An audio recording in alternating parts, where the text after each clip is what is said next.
is Lily. She is known the world over as Lily Munster, television's favorite vampire mom. How would you like to have to clean 9 rooms in a dungeon every day? She could play comedy magnificently. You know, they just don't make men like you anymore. But hidden beneath the ghoulish makeup was one of the world's most exotic and voluptuous beauties. Thanks for taking an interest. She not only had a face, she had a whole lot of everything else that went with it. Throughout the 1940s and 50s, she mesmerized movie audiences in a series of sword and sandal pictures before starring opposite some of Hollywood's biggest heartthrobs. Off-screen, she had her pick of the most exciting and powerful men of her day. There are very few women that wouldn't have taken advantage of that, and she did.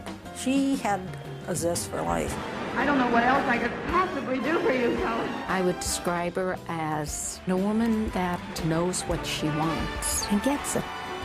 But while her life was a roller coaster ride of extreme highs and lows, Yvonne de Carlo had an enduring will to survive. My mother can be very emotional, and then there's other times where she can really be like a brassy warrior. So, in full payment.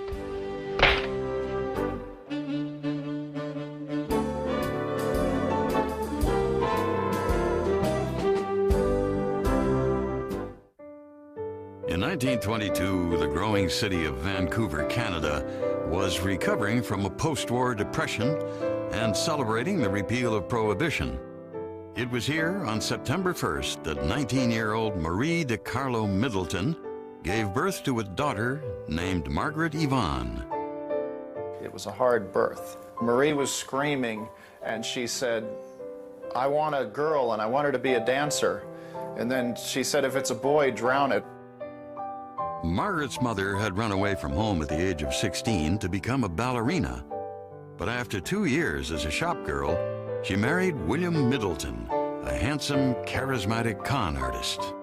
He was involved in flim-flam schemes, things like selling phonographs and speakers that were supposedly wireless that weren't. Peggy, as she was soon nicknamed, was only a toddler when her father beat a hasty departure just one step ahead of the law, never to be seen again. With her hard-drinking mother often away with boyfriends, the little girl was left in the care of her grandparents. Her grandmother, who was Presbyterian and very prim and proper, and then on the other hand there was Marie, her mother, who liked to have a good time. So she was brought up in a dual atmosphere, one of a grandmother who's very pristine in many ways, very conservative, very moral, and then her own mother, who was defying all those standards. Peggy found security with her emotionally distant grandparents, but she desperately craved attention. The pretty child had inherited her mother's lively personality, and when she entered grade school, she found that her powerful singing voice brought her the recognition she longed for. From a very young age, Peggy had a very full-bodied voice, and she went from singing at little things at the family table to doing little performances at school.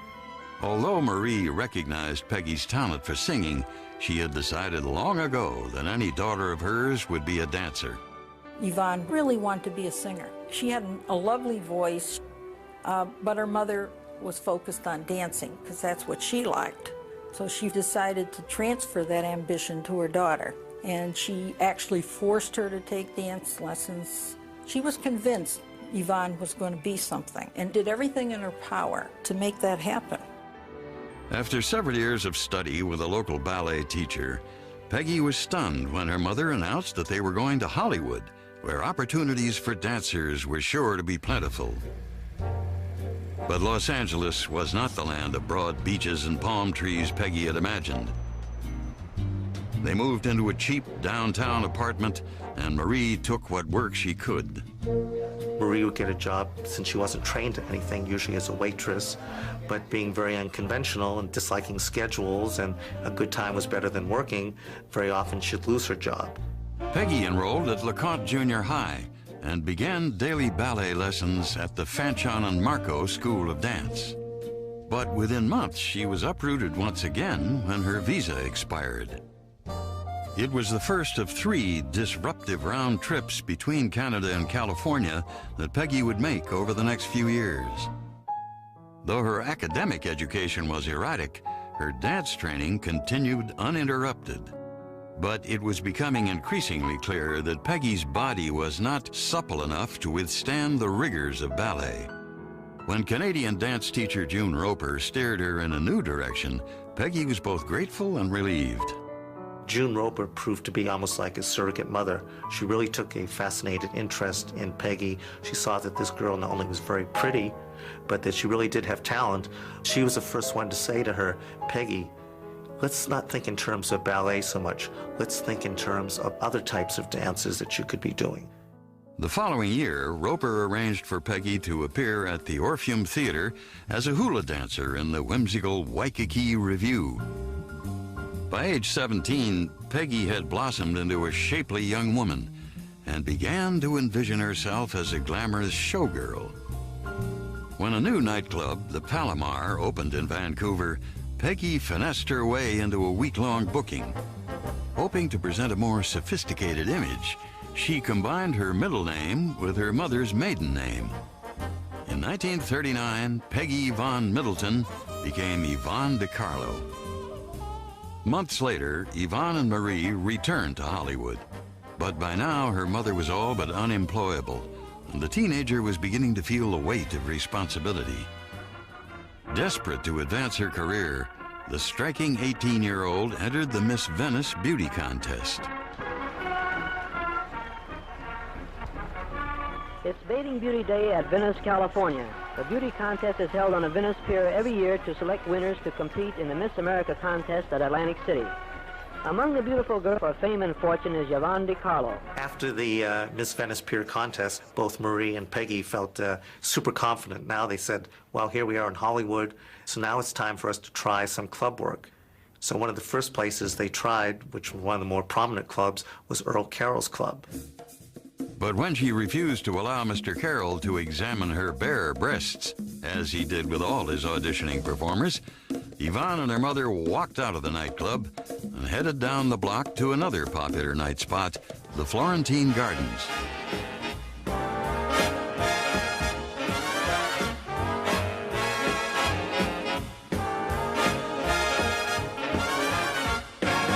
The naive teenager believed she was on the road to success when the club's owner, Nils Grandland, hired her as a dancer in what was really a thinly disguised girly revue.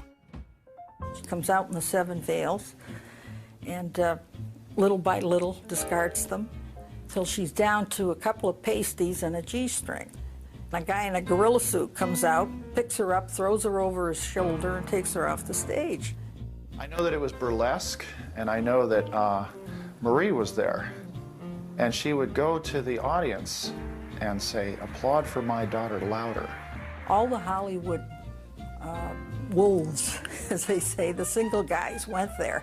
On any given night, you might see Errol Flynn or Henry Fonda, Burgess Meredith. These are the people that Yvonne eventually met. Yvonne realized that her sensuality brought more than money. It brought the kind of attention that she had hungered for since she was a child. But as Yvonne entered more sophisticated social circles, the lessons she had learned from her puritanical grandparents were not forgotten. She was kept innocent, if you can believe this, because her grandparents were very austere people, and so she was preached to. They were very strict with her. In 1940, Yvonne was proud to be featured in a musical short known as a soundie.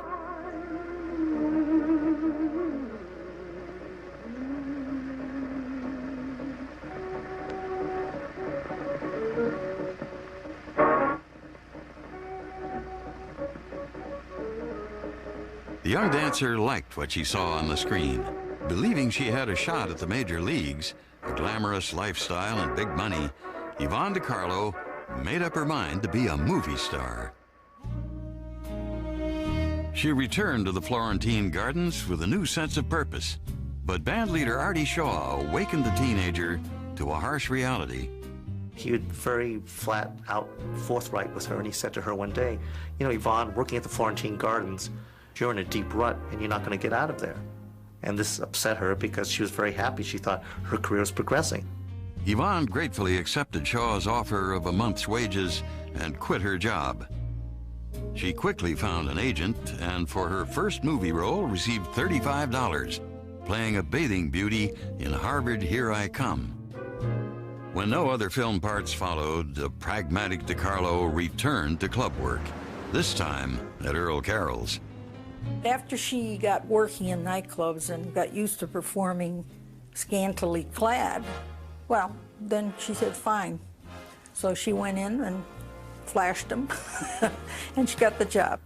But only 2 months later, on December 7th, 1941, the Japanese attack on Pearl Harbor signaled America's entrance into World War II.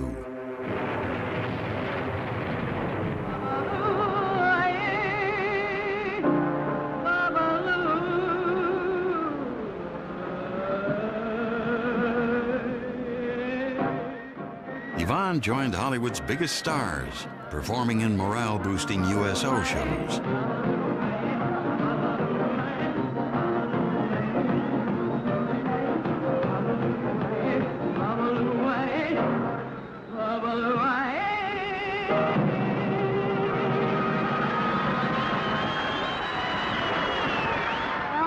That's all the music I have. I don't know what else I could possibly do for you fellas. Yvonne's confidence soared as she sang before thousands of cheering servicemen. Before long, she was a favorite pinup and the recipient of thousands of letters from lovesick GIs. In 1942, executives at Paramount Pictures also took notice of the exotic beauty and cast her as Dorothy Lamour's handmaiden in The Road to Morocco, starring Bob Hope and Bing Crosby. That August, Yvonne DiCarlo joined Paramount's roster of contract players, and the studio kept the ingenue busy with bit parts in a series of notable films. As Yvonne gained more independence, her relationship with her mother grew strained, and she moved into a small apartment. Now on her own for the first time, and free from the pressure of supporting Marie, Yvonne realized that all work and no play makes for a dull girl. They called her Icebox DiCarlo and all these names because she was a virgin.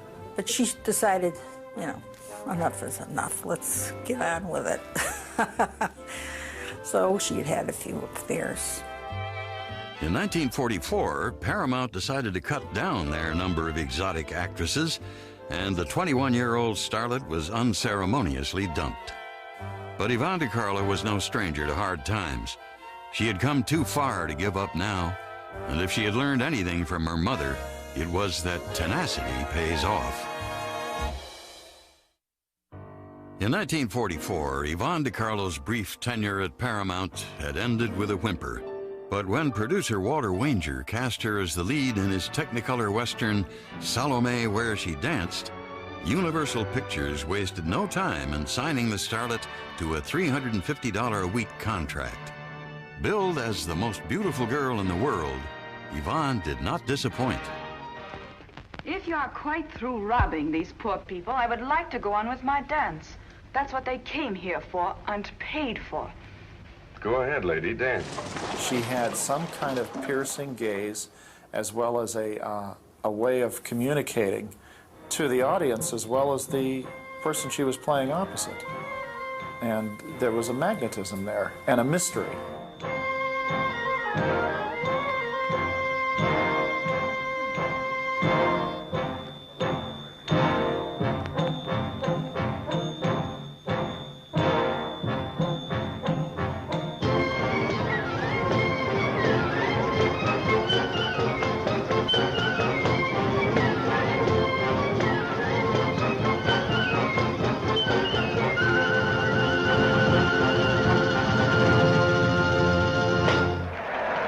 Salome Where She Danced was one of the year's biggest hits, and Yvonne became one of Universal's hottest properties.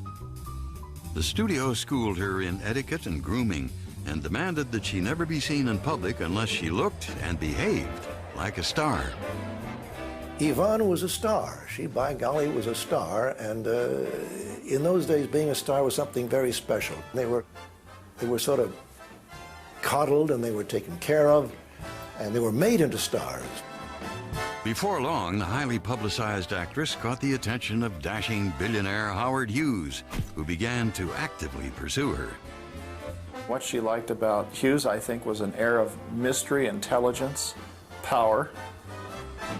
She made a mistake of falling in love with him, despite what her friends told her. This guy, I mean, that's all he does is collect women. He's not interested in marriage. And finally, one day, she got the gumption to ask him, "Are we going to get married, Howard?" He said no. And that was that.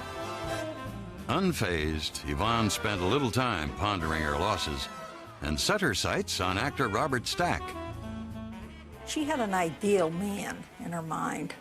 Tall, blonde, blue-eyed, handsome, and he fitted the mold more than anybody she had met to that point. Naturally, my eye caught hers. I thought to myself, wowee, she not only had a face, she had a whole lot of everything else that went with it. Before long, the two were an item, enjoying the dazzling Hollywood nightlife, as well as days spent outdoors, swimming, riding, and shooting. She was a combination of things. She could dress to the nines and look like a Grace Kelly, or she could slop around in old blue jeans and look like Auntie May, you know. As a matter of fact, I gave Yvonne a gun. I gave her, it was a little Winchester pump, a little .22, and she was a good little shot. In 1947, Yvonne set the screen on fire with her seductive dancing in Song of Scheherazade. My, that's fast. It sounds like a bee or something buzzing around a bumblebee. Free, happy, not a care in the world. God had given her a whole lot of really good things, and it didn't take a genius with a camera to make her look like what she looked like. And also, she had a terrific figure, and you stick her in those desert pictures where she's wandering around and all the guys are drooling. But despite the compatibility she shared with Robert Stack, Yvonne was not content to be a one-man woman. By now, she was a glamorous sex symbol whose face was recognized the world over. And in 1948, Carlo became a member of the international set when she began dating His Royal Highness Prince Abdorreza Pahlavi of Iran. I would say she was a very emancipated woman, much more so than most of the other Hollywood actresses, because she dated quite a bit. If somebody is rich and famous at a party, the two of them would naturally gravitate because she was very pretty, so she could pick who she wanted. The on-again, off-again affair with Pahlavi, which spanned 5 years, was a confection of lavish spending, glamorous parties, and wild adventure. During this period, Yvonne made time to star in a series of popular films which required little of her acting ability. But in 1949, Yvonne found a role she could sink her teeth into when she was cast as Anna, a two-timing schemer, opposite Burt Lancaster in Crisscross. How did it happen? How did I get all mixed up? I didn't know, Anna. I didn't know. I'm scared. They're killers, killers. I can't even sleep. Look the way he treats me. This was the very first film that she was given a chance to do a dramatic part. And this was a departure from her normal kind of a picture. First of all, she looked entirely different. They lightened her hair. They gave her kind of a rough edge. You love me. Love, love. You have to watch out for yourself. That's the way it is. I'm sorry. What do you want me to do? Throw away all this money? Just don't know what kind of a world it is. Well, I'll know better next time. I'm sorry I can't be like you. I'm not like you. I wasn't born that way. Yes, you're right. I am different. I never wanted the money. I just wanted you. I'm sorry. I can't help it. I'm sorry. Crisscross was a success, and Yvonne received her first solid reviews as an actress. In her next project, The Gal Who Took the West, she not only walked away with the picture, but a new fiancé, handsome stuntman and actor Jock Mahoney. But this time, something was different. Yvonne could envision a future and a family with Mahoney. In 1949, the couple became engaged, and Yvonne was elated to discover that she was pregnant. But in her first trimester, she suffered a miscarriage and fell into a deep depression. Her relationship with Mahoney deteriorated, and when she caught Jock cheating on her with actress Margaret Field, Yvonne called off the engagement. The 27-year-old decided it was time to reevaluate her life and her career. After the success of Crisscross, she had expected better roles, but the studio was offering more of the standard fare. I think she was limited simply because that's the way the studio business worked. She could go in there and say, look, I want those Helen Hayes parts. And they say, honey, the money comes from what you're doing. Take your clothes off and show us, you know. So that's the way the studio business was then. In 1950, when Universal executives balked at Yvonne's demands for more challenging parts, she refused to renew her contract. Though her first films as a free agent were disappointments, in 1953 her luck changed when she was cast as Alec Guinness's Moroccan wife in the comedy The Captain's Paradise. She was playing opposite Alec Guinness, who was in no small measure a very good actor. He had reservations, though, about having a Hollywood glamour girl as a co-star.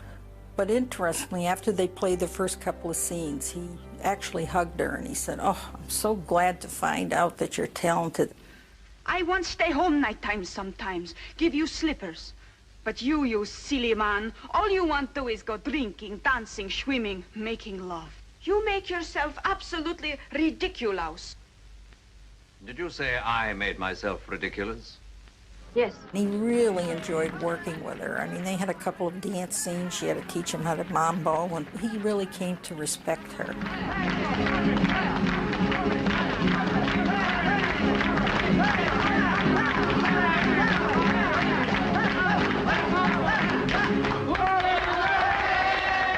Yvonne celebrated the success of Captain's Paradise with a trip abroad.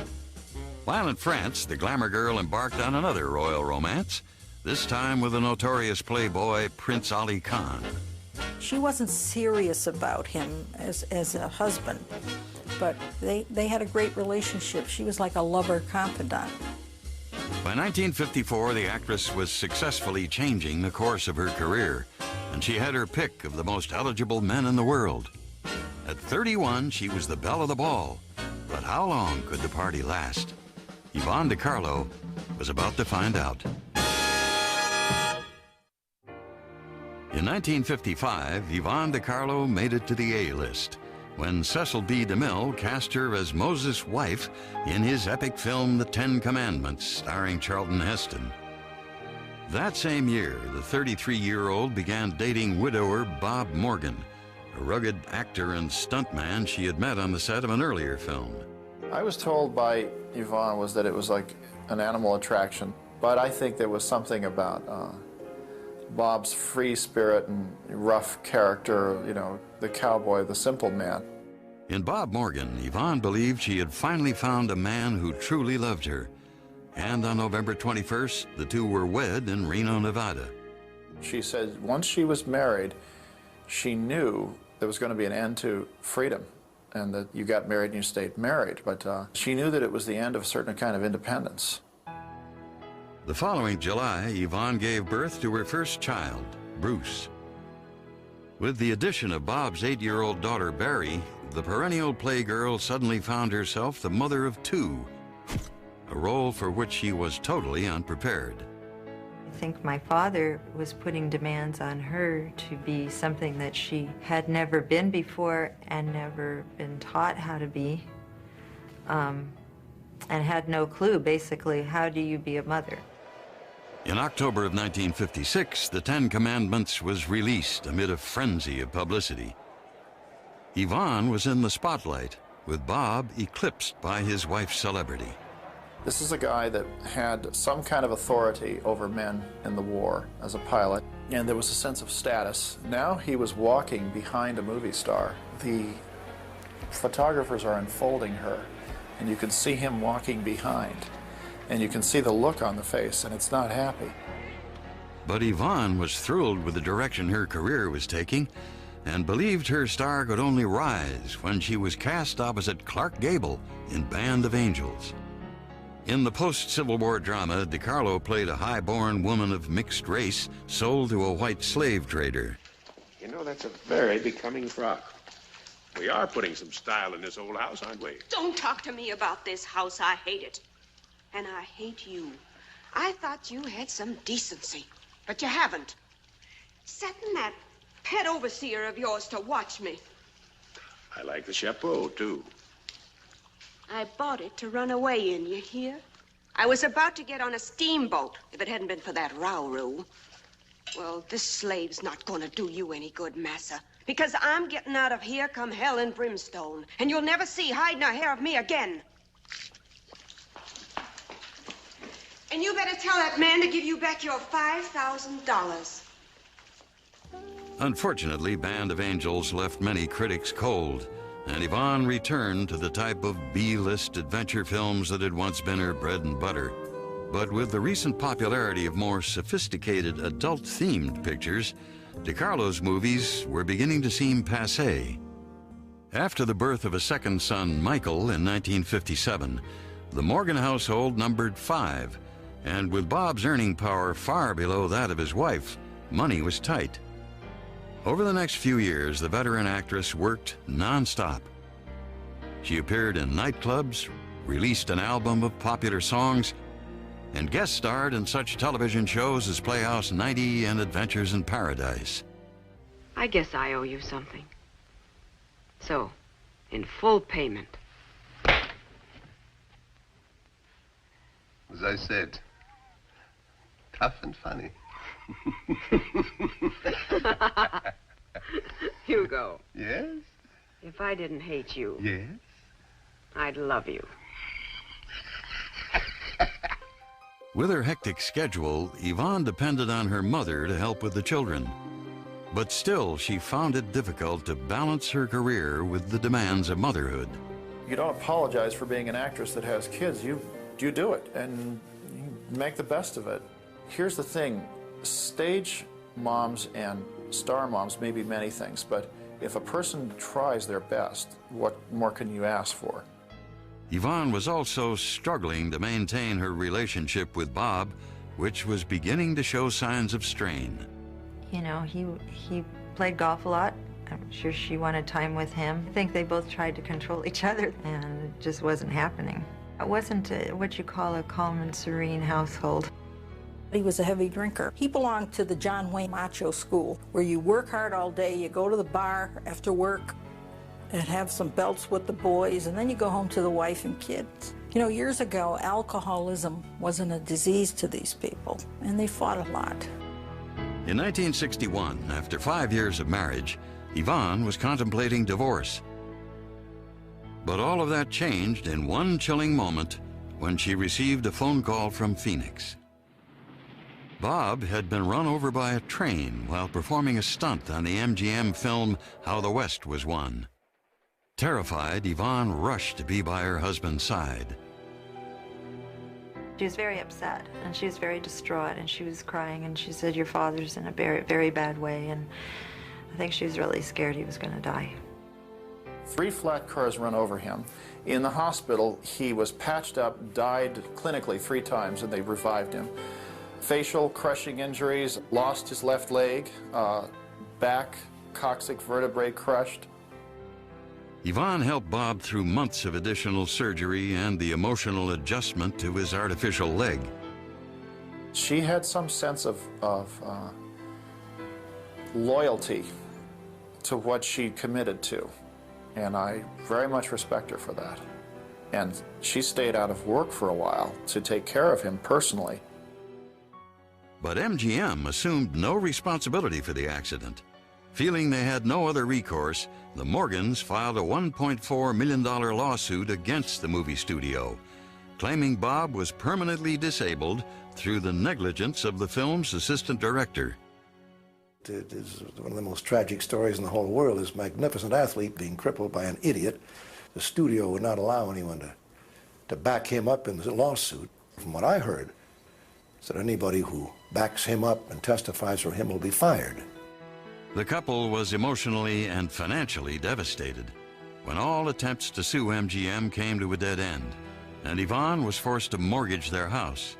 Recognizing her plight, in 1963, friend John Wayne offered the 41-year-old actress a role in his film McClintock, in which he played the Duke's lusty housekeeper.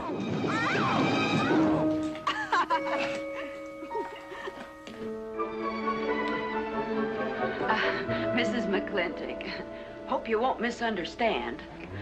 It's the first 100 women sitting on his lap that I misunderstood. Number 101 is quite simple. I waited up to talk to Mr. McClintock. I wanted to tell him I was quitting. You see, Sheriff Lord has asked me to marry him, and... Oh, congratulations. I don't want to seem prudish, but if you are going to marry Sheriff Lord, it seems to me that you're sitting on the wrong man's lap.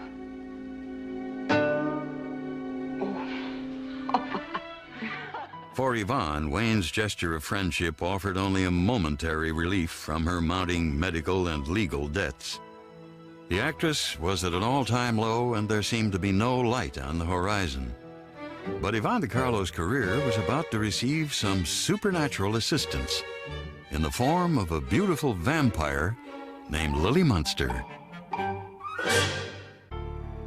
1964 started out as a disastrous year for 41-year-old Yvonne de Carlo. Her film career had come to a halt, and after nearly 30 years of work, she was deeply in debt. But when her old studio, Universal, called with an offer to star in a TV series about a family of monsters living in the suburbs, Yvonne had mixed feelings. At first, she was embarrassed by the thought of doing it, but her agents and her bank book told her, go audition for this, you need the part, you need the money, it might lead to something. The Munsters debuted on September 24th, 1964, with Yvonne playing Lily Munster, a century-old vampire and matriarch of a ghoulish household. Also starring in the series were Fred Gwynne as Lily's Frankenstein-style husband, Al Lewis as Grandpa, her vampire father, Beverly Owen as the blonde, blue-eyed family misfit, and Butch Patrick as her werewolf son. Oh, you be a good boy. See? Mommy sewed the ear back on your woof-woof. Fred and I heard that they had hired Yvonne de Carlo. Being from New York, we barged in. What do you mean? She can't, blah, blah, blah. And we were wrong.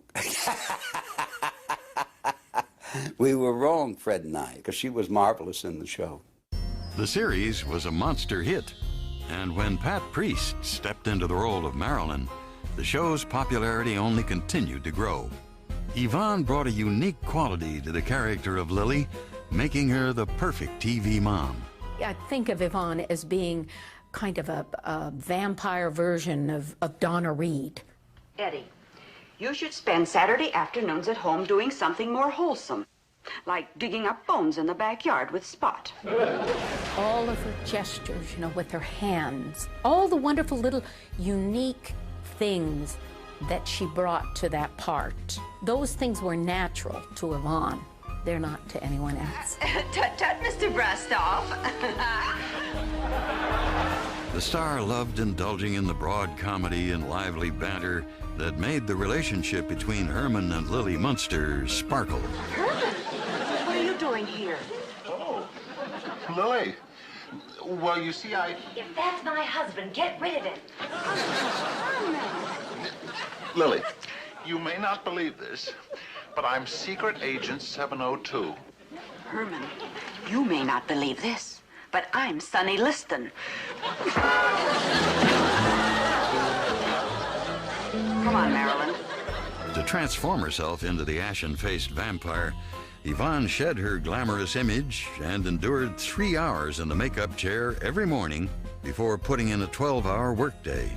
You know, that was pretty hard to shine through all that makeup that she wore. Not only did she have to have her face and her neck and out toward her shoulders made up, but her arms had to be made up because they were bare. You know, you'd get headaches just from the weight of all that hair. It was not easy. But it was worth it for Yvonne, who was enjoying the attention of a whole new generation of fans. This you've got to see. The Munsters at Marineland. Munster mania was everywhere. There were Munster lunch boxes, hand puppets, and board games, personal appearances by the entire cast, and a customized Jaguar Mark X for Yvonne to drive around town. But just as the actress's career was returning to stable ground, the novelty of the Munsters began to wear thin. During the show's second season, the ratings began to sag. In 1966, Yvonne agreed to co-star in the color feature film Munster Go Home, which was intended to renew interest in the television show. Herman Munster inherits a fortune and a castle full of homicidal relatives. Allow me to present my wife, Lily. Pleased to meet you. And Grandpa? Oh, quiet, Father. I'm trying to think. It's frightfully funny. But by the time Munster Go Home was released, the series was already canceled, and the actress was looking for her next paycheck. For Yvonne, the pressure to support her family was intense. I believe that Yvonne was like Atlas holding up the world in terms of financial support of other people. Holding up an entire family as she did was an amazing thing. I wish somebody could have come along and shaken her and said, don't support everyone and don't let anybody make you feel guilty about this or that. By now, Yvonne's relationship with Bob had become intolerable, and she needed an escape from the home that had become a battleground. Over the next few years, the actress kept busy by appearing in a series of low-budget films and traveling on the dinner theater and nightclub circuit. By cashing in on her movie star persona and still marketable name, Yvonne successfully managed to avoid the typecasting that plagued her Munster co-stars Fred Gwynne and Al Lewis. In 1971, she made her Broadway debut as Carlotta, a down-on-her-luck former showgirl in the Stephen Sondheim musical Follies. Good times and fun times, I've seen them all in my dear. I'm still here. Plush velvet sometimes, sometimes just pretzels and beer. But I'm here. I've run the gamut, A to Z. 3 cheers and damn it, say la vie. I got through all of last year, and I'm here. I'm Still Here became her anthem. And her singing of that song and being in Follies, where she got great reviews, became one of her great show business successes.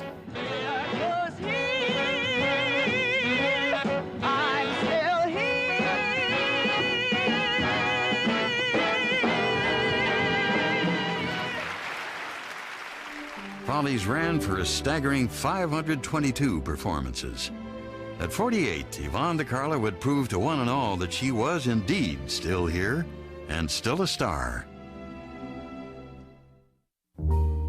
Fresh off her Broadway success in Follies, Yvonne Carlo appeared in cult film director Russ Meyer's The 7 Minutes, portraying a defense witness in an obscenity trial. You solemnly swear to tell the truth and nothing but the truth, so help you God? I do. State your name for the record. Constance Cumberland. Please be seated. You indicated in earlier testimony that you had published your own autobiography, which was a bestseller, as I recall. Have you ever written or published any other books? Yes, I have. How many other books? 1 book. Was that book published under the name of Constance Cumberland? No, it was not. It was published under a pseudonym. Can you tell the court the title of that book and the pseudonym under which you wrote it? The book was The 7 Minutes by J.J. Jadway.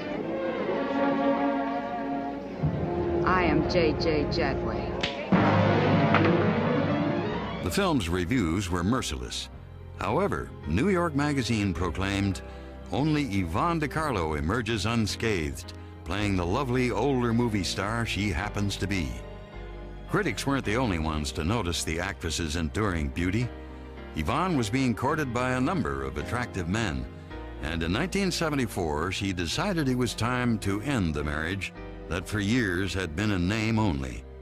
I think she felt free because the divorce was a contemplation for many years. So I think there was relief. I could sense immediately her picking up the pace. Throughout the 1970s and 80s, Yvonne appeared in numerous films and even reprised the role of Lily in the popular TV movie Munster's Revenge.